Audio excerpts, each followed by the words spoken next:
Magandang araw, ako po si Trixie Cruz-Angeles. Ito po ang Luminous. Doon sa oral arguments sa pagtatanong o pagkikwestiyon ng constitutionality ng Anti-Terrorism Act, mayroong binabanggit ang mga petitioner na ayon daw sa Section 4, dapat ito ay tanggalin or ipasawalang bisa dahil void ito for vagueness. Masyado daw malabo ito. Ano ba ang Section 4? Ang Section 4 ay nagde-define ng terorismo.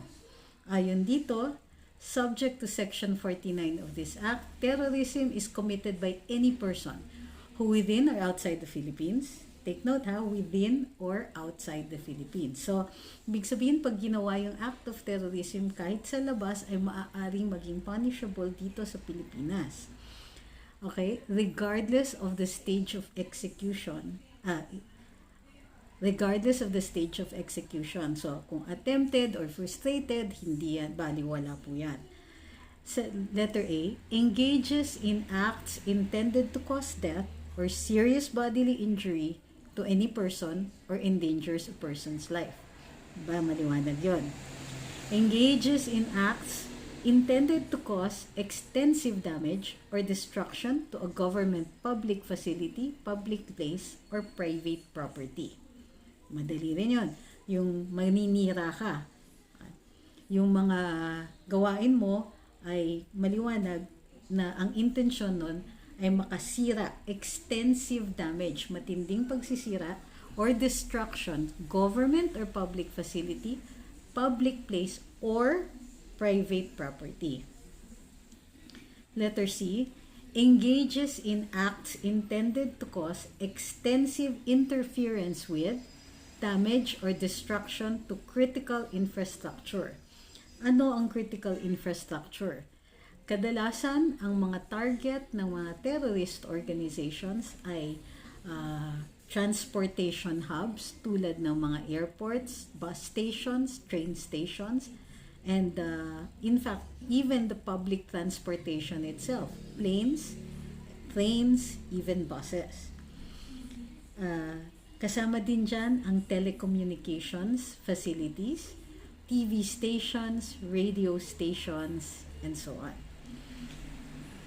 Develops, letter D, develops, manufactures, possesses, acquires, transports, supplies, or uses weapons, explosives, or of biological, nuclear, radiological, or chemical weapons. Ito ang mga kadalasan covered ito ng mga international conventions.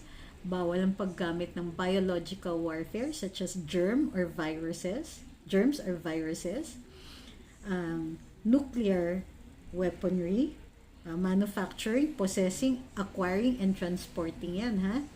Pag wala kayong clearance, radiological or chemical weapons. And finally, release of dangerous substances causing fire, floods, or explosions. Okay? Yung mga acts na yan, terrorism siya kung the purpose of such act by its nature and context is to intimidate the general public or a segment thereof. So kahit portion lang ng public, let's say isang city, isang town, isang barangay.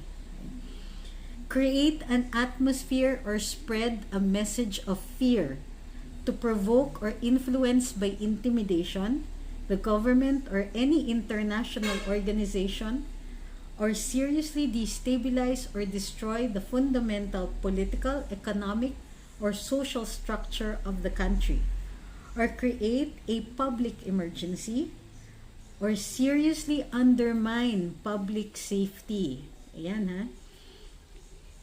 Pagka yun yung mga intensyon, plus yung acts na in-enumerate, such as cause death, bodily injury, extensive damage, extensive interference with critical infrastructure, and so on.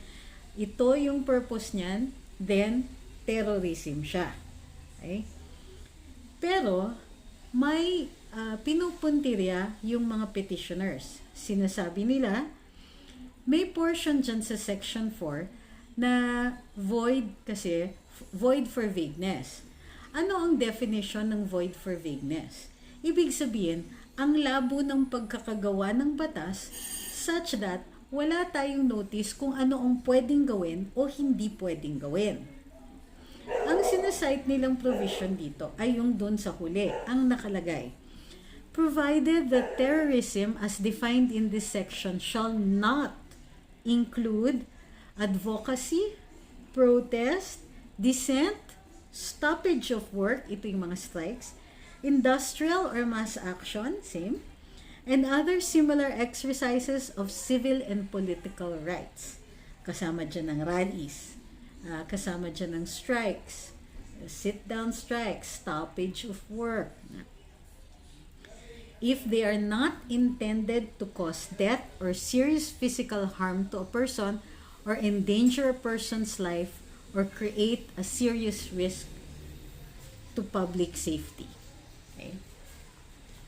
So, pwede hindi punishable ang advocacy, protest, dissent, stoppage of work, industrial or mass action, and other similar exercises kasi legal po lahat yan.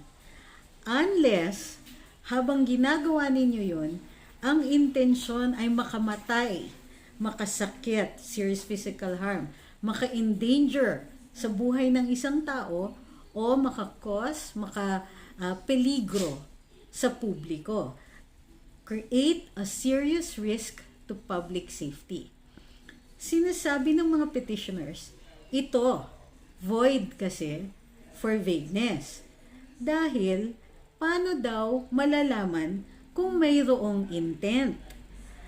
Pero paano mo malalaman kung kunwari nagrarally-rally yung mga tao sa kalye? Paano mo malalaman na there is intent to cause bodily harm?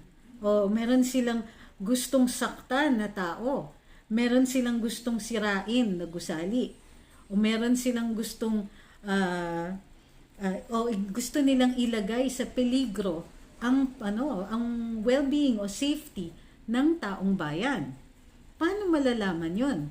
Hindi tuloy malalaman, sabi ng mga petitioners, dahil hindi maliwanag dito sa batas, yung pulis na mag-aaresto sa kanila, siya ngayon ang magde-decide kung kailan merong intent to cause death, intent to cause physical harm, intent to endanger a person's life, or create a serious risk to public safety.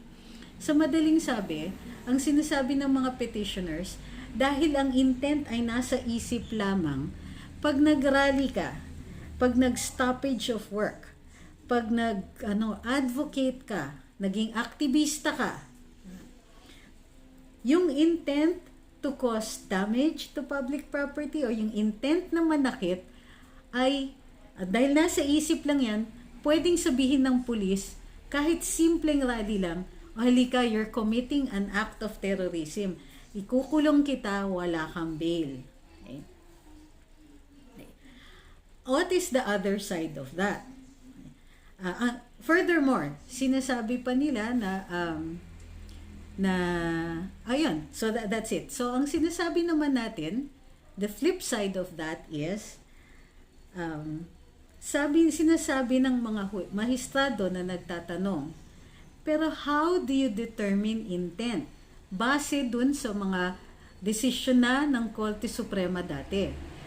Ang paraan yan ay kung may makikitang tinatawag natin na overt act. Halimbawa, ang overt act sa pagpapatay ng isang tao para malaman mong may intensyon yung isang taong pumatay ay kung meron itong panaksak at sinugod niya yung tao with the intent of stabbing that person. Lalong-lalo na kung yung intent to stab ay aimed at certain vital organs. Lalong-lalo na, but enough yun na may kutsilyo or may panaksak at susugurin mo yung tao. Sabi ng mga mahistrado during the questioning, kailangan may overt act para malaman kung mayroong intention. Pero ang sinasabi ng mga petitioner, hindi yan maliwanag dito sa batas, maaaring i-interpret ng pulis yan, and therefore, discretion lang, dahil discretion lang ng pulis at wala kaming notice kung ano ang pwede o hindi pwedeng gawin, dapat ito ay void for vagueness. Okay. Sana maliwanag para masundan natin ang oral argument sa Korte Suprema. Ako po si Trixie Cruz-Angeles. Ito po ang Luminous. Don't forget to subscribe.